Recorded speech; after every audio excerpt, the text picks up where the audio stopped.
And the tennis courts nobody ever used because it was always raining and it was breaking up.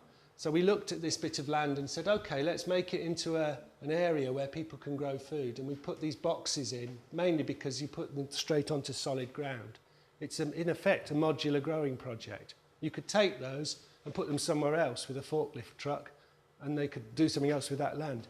It's an interesting example of the ways in which urban growing could happen. You don't have to have loads and loads of soil. You create the spaces, and then you put in temporary modular techniques, and you build that technology in. Little things like the bags that the builders deliver the sand in to the building sites. They're 1-ton bags, big bags. They can only ever use them once under the health and safety regulations across Europe. But those bags are fantastic bags to put soil in and grow things in.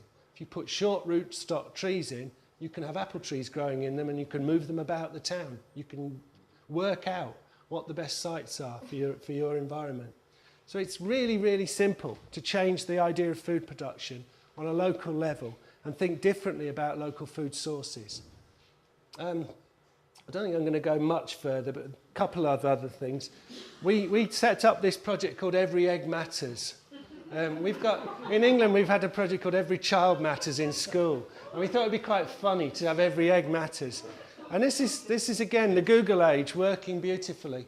Because if you go on Google Maps, you can follow the egg trail around our town, and you can go to our, I live up here, that bit. And that's my place, but obviously there were no eggs that day.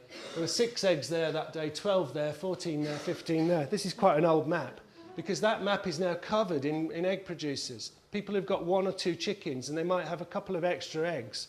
To avoid the European Union regulations, which say you've got to have an egg stamp on each egg, saying when it was laid, if you sell them at the doorstep, the producer knows the day they were laid, you go to the door, you buy the egg. But think of what else happens. A technology of conversation. You'd have a little chat. Oh, I know, how are you getting on? What are you doing? You build the community adhesion. You bring the community together. Really simple technologies, but brilliant ways of creating a web of people. So when you go there, you might go to them, and they'll give you an egg, but you take the bread, or you do something else. There's a whole set of relationships that start to happen that reinvent community, that get us out of the industrial mind of everybody being individualized, and actually brings us back into an environment that is much more conducive to human living and the quality of human living, but also enables people to imagine beyond where they are into what that could be next. And that's the bit that matters, really. It's that sense of community being the key towards sustainable futures. Those are new businesses: cheese, pickles, ham. Those are the community volunteers. I'm going to stop in a second. That's the question we keep asking. What might urban agriculture and community gardens look like? If we really, really take this seriously and we take it on to another level, then in what ways does it shift the whole way we think about our places? I'm just going to jump forward because there's something I want to show you, yeah. And in terms of defining community, I've been writing recently about 4 things I think are currently very, very strong in what we've been doing. And these are, to a certain extent, universal, because where I've been working on this in China, in Tianjin, and a couple of the new eco-cities that have been built in China, we're on a scale that's utterly different to the scale in Todmorden. We're talking about the best part of 10 million people in Tianjin in the next 10 years.